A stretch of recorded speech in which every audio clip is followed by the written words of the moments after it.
This episode is brought to you by Marqeta. When it comes to your payments provider, you can't afford to compromise. Marqeta's modern payment solutions flex with your business without the trade-offs. Stable and agile, secure and innovative, scalable and configurable. If they say you can't have it all, don't believe them. Your business demands more. Choose a payments provider that delivers more. Choose Marqeta. Visit marqeta.com/Spotify to learn more.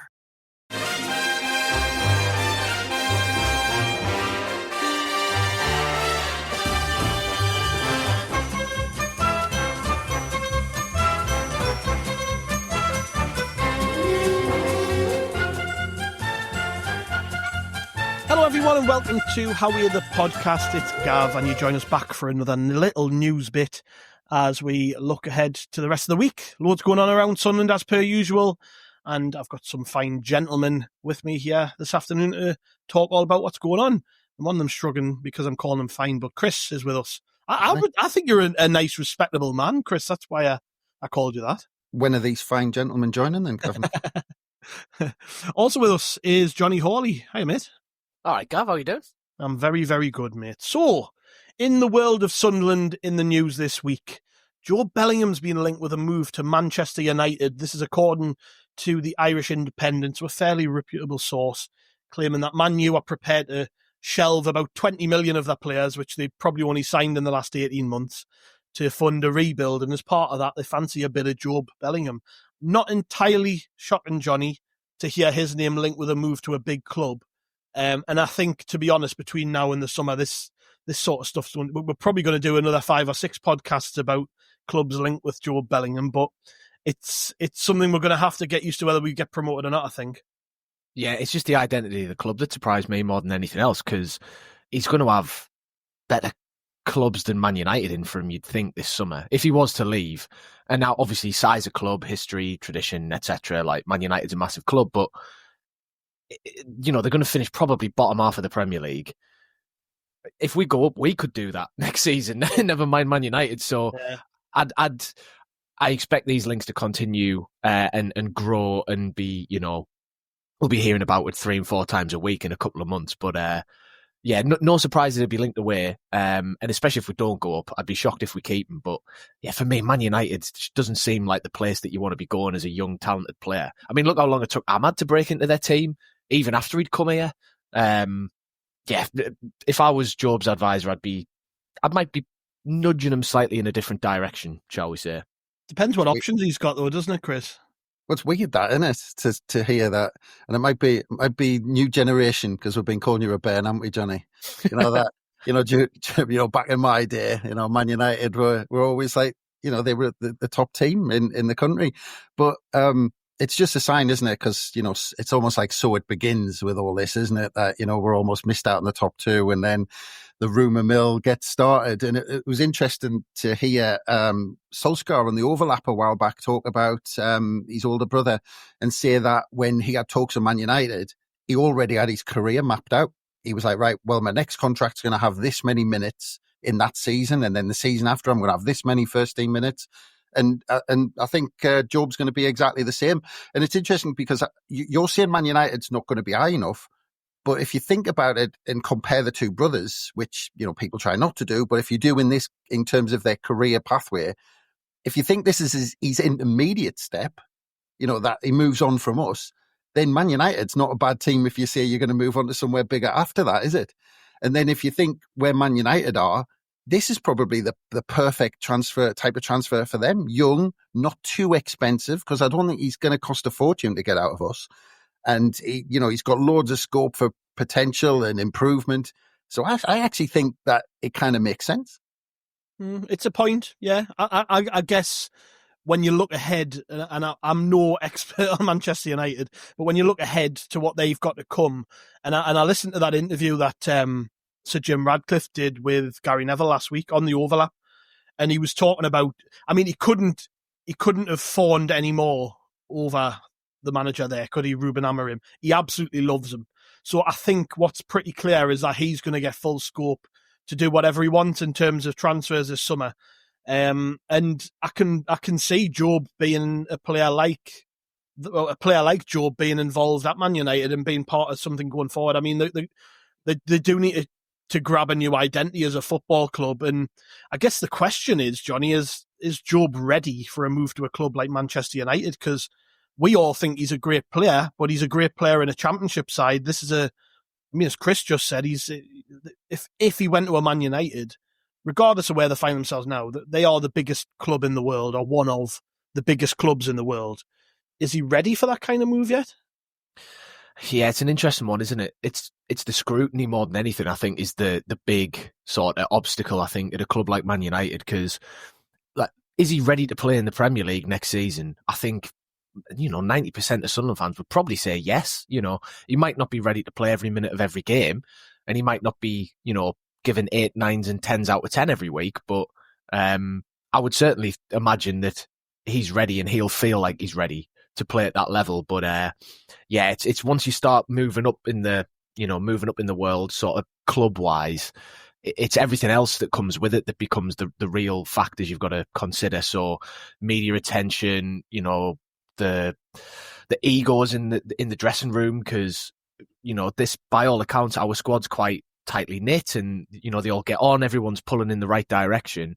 But if you start rubbing shoulders with players who are earning 200, 300 grand a week and are costing clubs 70, 80 million quid, just as even just socially for Jobe trying to fit in, that's like a massive sea change, isn't it, compared to what he's been dealing with at Birmingham and then Sunderland. So I think ability wise he's definitely ready for me. But yeah, just that question mark will always remain over temperament and fitting in until you actually get the proof in the pudding and see him go somewhere and sink or swim. So I'd back him if he goes, but yeah, I'm not 100%.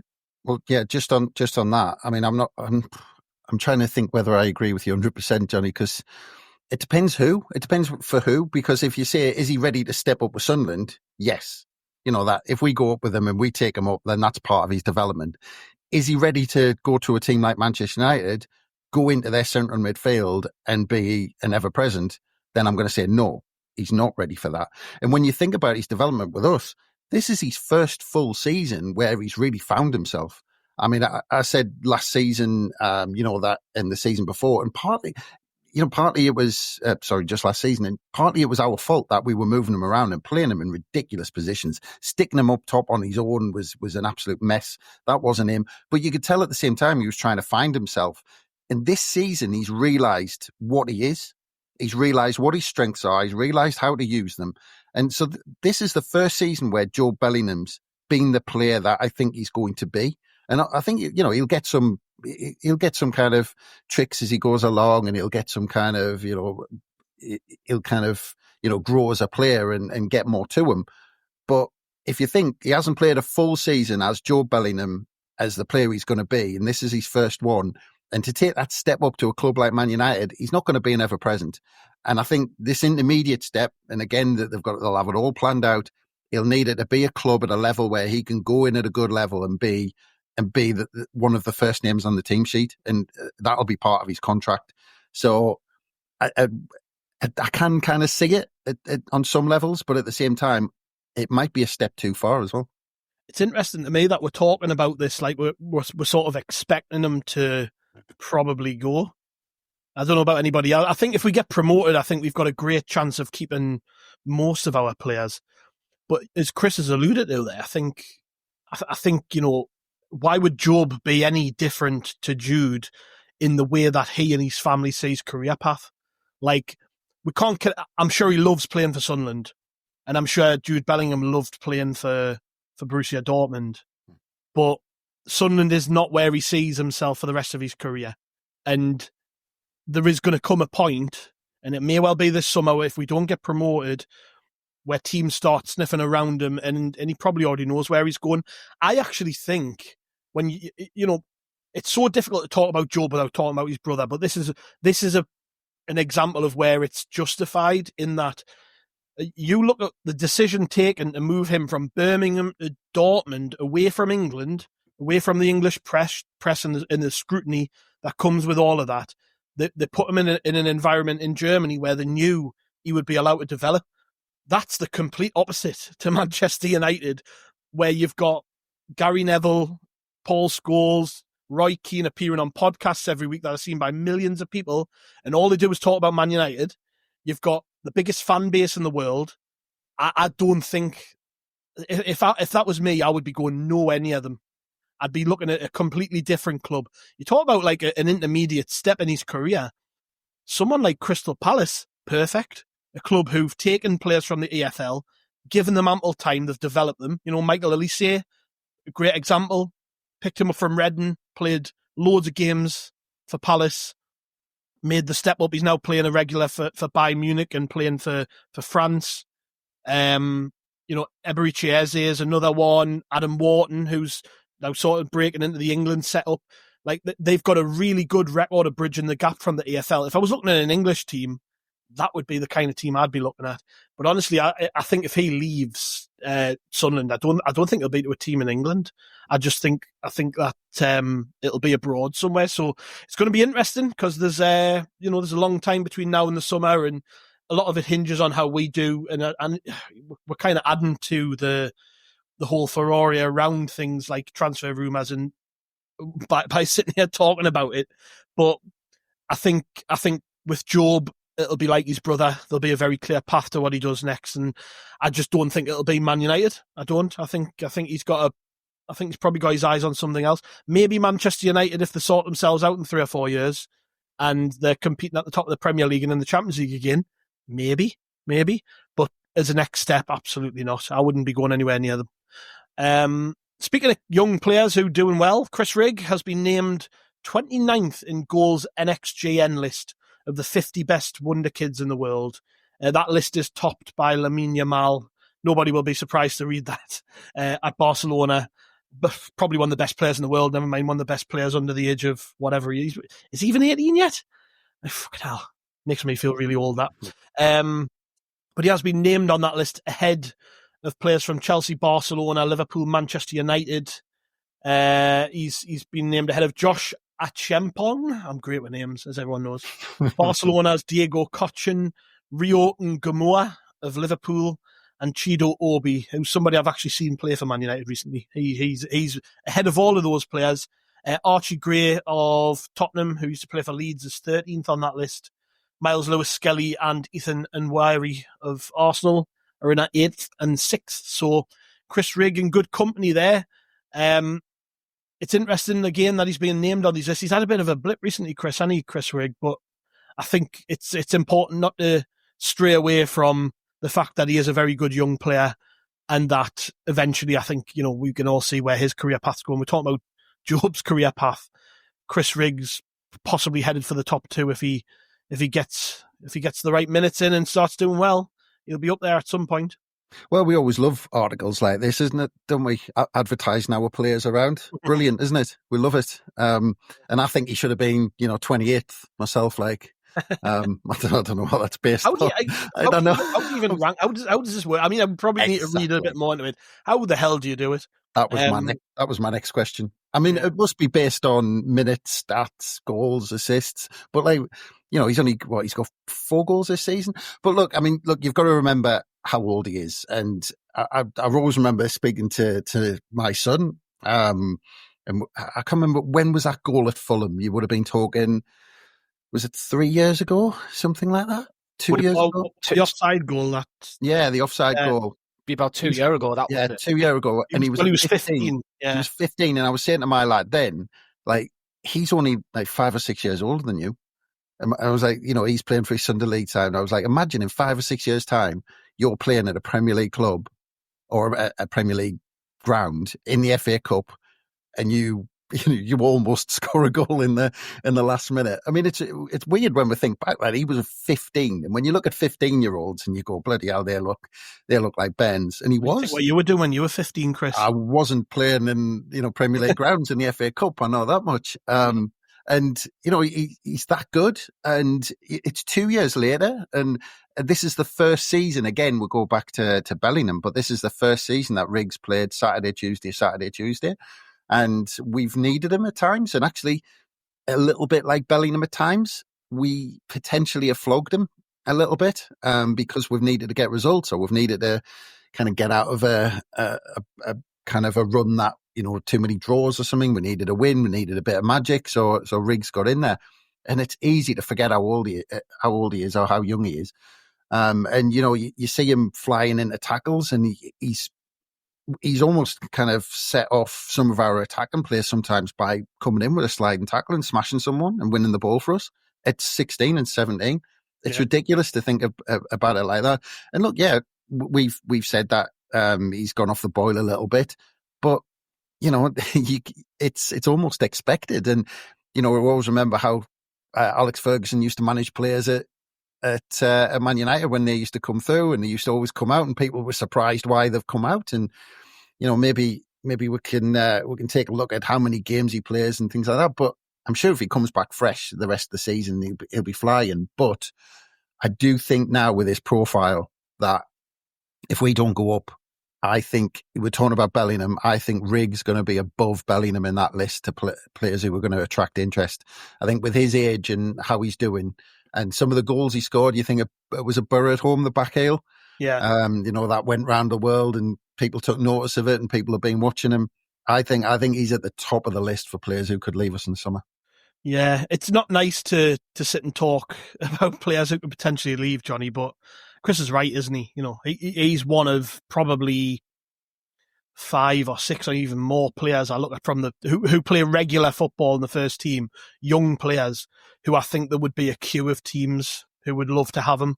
I mean, you've got to remember his age at all times, but how many players his age have played as much football as he has at a level that he has? I think that's the thing you've got to temper your sort of views on Rigg's recent performances with, is he's been exposed to a hell of a lot of football, and the club recognised that from a very young age, and they gave him opportunities, probably at first, to display to him that Sunderland was the right club to stay at, because a lot of teams wanted him when he was going for his first pro deal, and they could have came in and took him, and he signed on with us.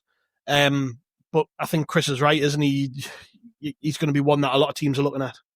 Yeah, he, along with Jobe, for me, they're the two where I think even if we do go up this summer, it still might be totally out of our hands as to whether we even keep them. Because obviously we've got like a lot of players who will have Premier League or equivalent level eyes on them come the summer. So if we don't get promoted, then, you could be looking at potentially someone like Trai Hume, somebody could come in for, or, there's a handful in the squad where, if you're still in the Championship, the money looks a lot more tempting. But I think Rigg along with Jobe is one where I think even if we go up and we're a Premier League team come August, it would still be very, very easy to see him getting snapped up. Because like you say, Gav, I mean, there's going to be a queue of clubs, isn't there? There's going to be people, trying to fight each other off with a shitty stick just to get the negotiating table. And yeah, I totally agree with everything Chris said as well. It is so easy to forget how young he is. And this period of bad form that he's had over the last, few months or whatever, it was always going to come. We saw it last season with Jobe, and we've seen it with other players. So, yeah, I totally back Rigg if he does stay to continue developing, and who knows how good he could be in the future. But yeah, he's stuff like this, these kind of articles, putting them in these lists, they're not going to do us any favours. But no. I think you've got to try and look at it a bit philosophically and just think, at least we've got players who are good enough to be talked about like this. Because the alternative is to just be knocking about mid-table Championship and nobody could name any of our squad because they're all naff. So I'll take this instead at least. Just quickly on his form, it is telling that it's kind of coincided with a loss in form of the team in general. That it hasn't helped that, we're talking about Rigg losing form, but actually we could probably rattle off 3, 4, 5 names of players who've lost form at the same time. So it doesn't help that the team have lost a bit of shape, that, we're calling out individuals, but actually we could say that the team have lost their way recently rather than the likes of Chris Rigg individually. Yeah, Jonny mentioned Trai Hume there. He's been in the news. He's off on international duty with Northern Ireland. He's been talking about some sliding doors moments in his career. He was talking about how he almost left the club on loan before Tony Mowbray came in. And I'll read the quote out in full. He says, "When we moved into the Championship, it was Tony Mowbray that gave me my chance. Just before, I think it was Gucci that got injured on Boxing Day. And that's when I first went onto the team. After that, I just kept myself in the team.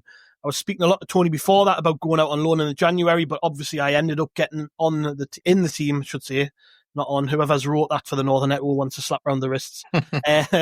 Getting in the team, and that didn't happen. It was just a bit of luck, really. Ever since then, I've loved playing my football, and I just keep kicking on. So there's Trai Hume sliding doors moments. A lot of them in his career, because he came from Linfield.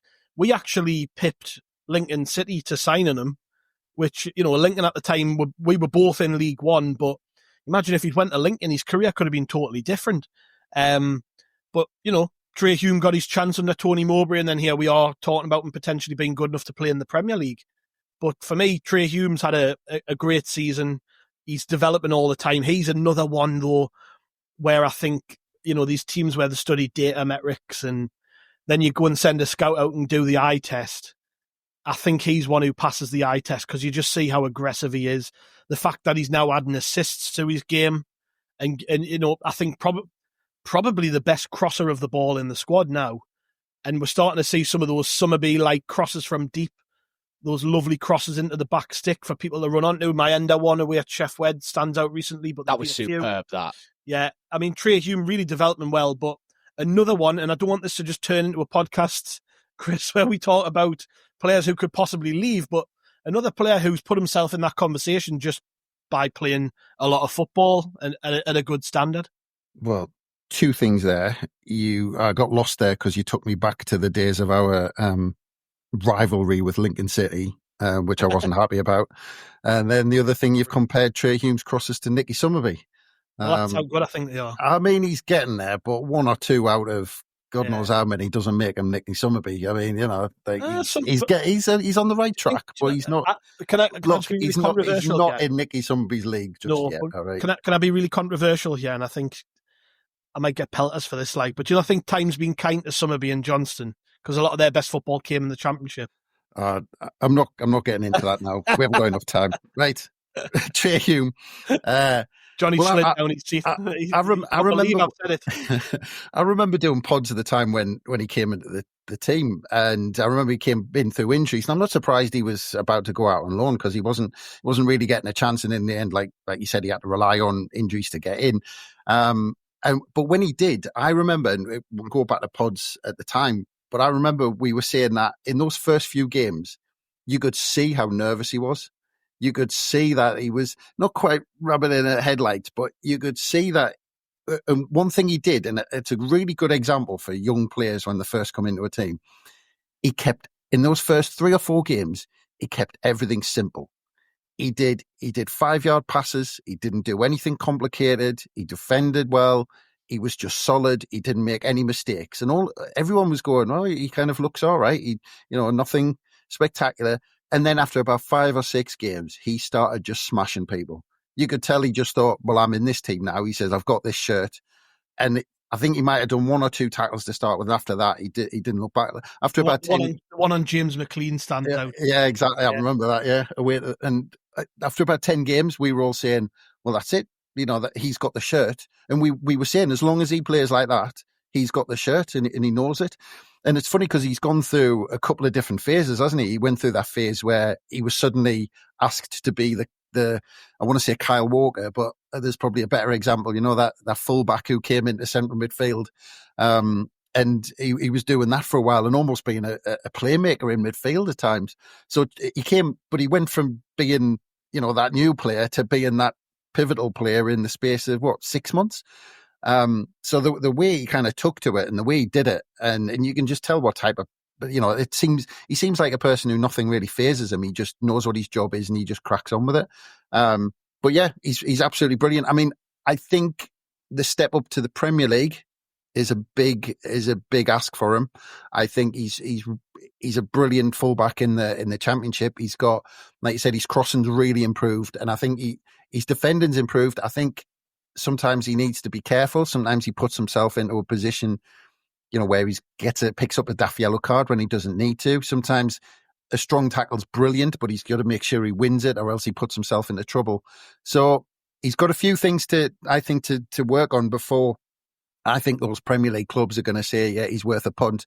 I think there's a lot of teams, you mentioned kind of the Palaces of the world, maybe like lower down, that might be looking at him. but I'm not 100% sure whether they'll take a punt on it, especially the money we might be asking for him. But I mean, I think again, one of these players who, if he steps up with us, I think, you know, we'll get the space to kind of improve and get the time in the Premier League as well.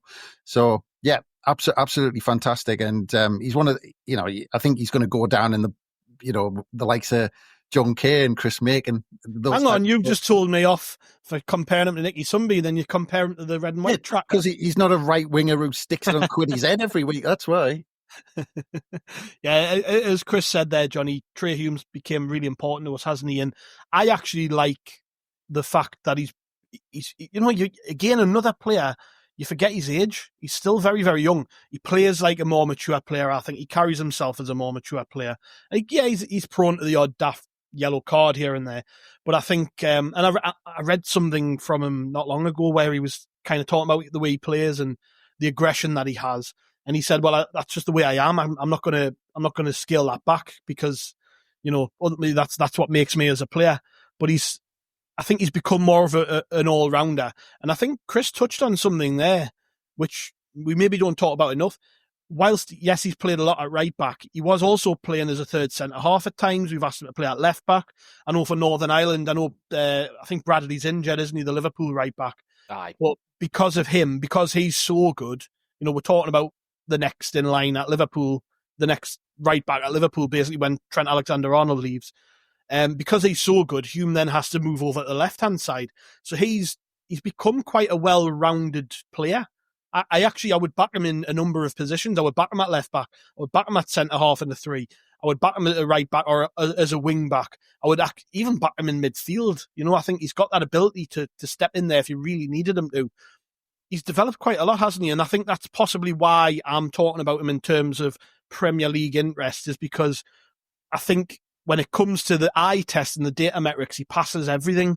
It's just maybe that there's that area, as you alluded to when you were talking about Jobe before, is like, until you actually make that move, nobody knows if you're actually good enough. But I do think he's in the conversation as one of the players in the squad who could play in the Premier League. He's a lesson. Well, he's 2 lessons in one for me. Part lesson for the fans and part lesson for the other young players, a bit like what Chris touched on before. He's a lesson to the fans in the sense that if he's talking about Needy being shipped off on loan and then basically immediately before he'd have gone, he gets in the team, goes on a run, and then, you know, 2-3 years later, we're still sat here going, Trai Hume's class, isn't he? So he shows that it doesn't matter whether you've had your chance yet, or it doesn't matter how on the fringes of stuff you are. These young players, all it takes is the right chance at the right time. And then all of a sudden they're off and they're flying. Elijah Mayenda, another great example, who did actually go out on loan and then obviously come back, and this season he's had his chance. And someone we talked about the other day, and people might scoff, but Leo Hjelde is going to get a chance. Yeah, exactly. We're going to move on to this in a second with Dennis Cirkin, but, you know, there's another one.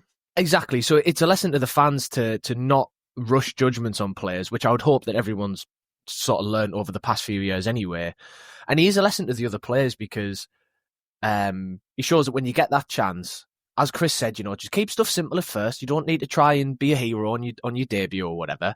But settle in and then be yourself. Be willing to run. Be versatile. The manager says play a left back, play over there. If he says play over here, play over here.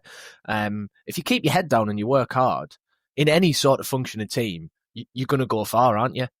Just by being dependable and reliable. So, yeah, I think Hume's like he is a bit of an unsung hero in the sense that for me, he's almost like an exemplar of everything that the current, you know, model, strategy, recruitment, call it what you want. He is kind of the poster boy in a sense where, you know, he is the example, his attitude, everything about him. If you follow that, you're not going to go far wrong, are you? No. I did just mention there Dennis Cirkin. The club have confirmed he didn't make the England under-21 squad, which me and you, of course, talked about the other day, Johnny. But I'll quickly grab your thoughts, Chris. Dennis Cirkin doesn't look good, does it? I mean, we don't know a lot in terms of details on how bad the injury is. The club have said the defender who received his first call-up to Lee Carsley's squad was replaced in the second half and is now undergoing further assessments by the club's medical staff. Doesn't sound great to me, and knowing his injury history, you wouldn't back him to be back quickly. There's a lot of grey area there, but it doesn't sound good ultimately. Yeah, he just can't catch a break, can he? He's an absolutely fantastic player. I mean, I've got a good mate who's a big Spurs fan, and when we bought him, he was absolutely gutted.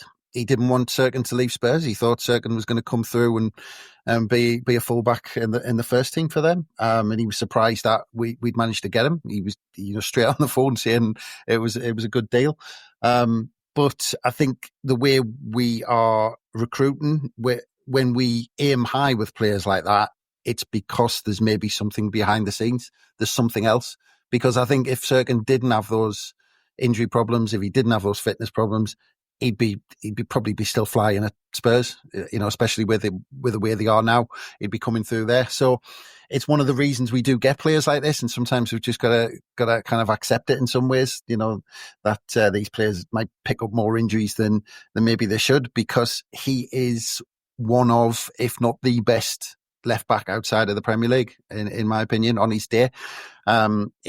His form was a bit strange lately. He seemed to be making some strange decisions that kind of couldn't quite understand. He made some strange tackles and things like that. But the other thing, as well, he's been carrying an injury already this season. His wrist's been bandaged up, and I think he might have said at some point, or someone might have said that he's ready for an operation at the end of the season, and he's waiting for that.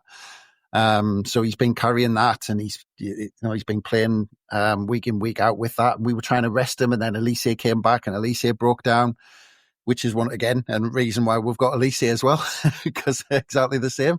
So if we can get a season out of them, but between them, we've got good, because they're two of the best left backs outside the Premier League, but we just can't get them fit. I mean, imagine if you had a season with them completely fit, and we could say that with a few other players. So yeah, it'll be interesting to see what happens next. Hjelde, we've talked about him. He's clearly got a great attitude around the club, because he keeps kind of coming back, and the manager seems to like him. So we'll kind of see how he does, even though I think he's a centre half. But Sealt got minutes at Coventry, which I think was probably the only positive out of that game. That he's back, and he got some minutes under his belt, so he could potentially come in at fullback, even though I think he's a centre half as well. But the main thing is we've got options. Yeah. Well, we will end it there, lads. Not a lot else to talk about in terms of news, but if there's anything comes up over the next few days, we'll be back with another news update. Get your words together, Gav. We don't cut anything now, by the way, so that stays in. Me getting tongue-tied. So thank you very much, Jonny. Been great, mate, as always. Thank you very much. Yeah, pleasure was all mine. Yeah, cheers, Chris, mate. Thank you very much. Always a pleasure, Gavin. Absolutely. We've got more coming up over the next few days. We've got a lot of stuff we've recorded already, which is in the can. So make sure you get subscribed to Howie the Podcast. We've got an interview with Rob Mason, the club historian, who's got a million tales to tell, and we only managed to squeeze a small handful of those out of them. So we'll definitely get him back in future, but got his thoughts on not only some of the stuff from back in the day, but also what's going on at the minute in the build up to the playoffs and all that good stuff. So we'll have Rob Mason on the next couple of days. We've also got an interview with former Sunderland kitman Steve Aziz coming up over the coming days. Make sure you grab that one. He was kitman for 12 years at Sunderland, only leaving the club last year. So there's going to be some interesting stuff to come out of that conversation, I'm sure. And all the way through next week, we'll have the build-up to the Millwall game and maybe a couple of other little tidbits. There'll be lots of stuff going on from this podcast, so make sure you get subscribed. It'll be great. Thank you very much, listeners. We'll catch you on the next one.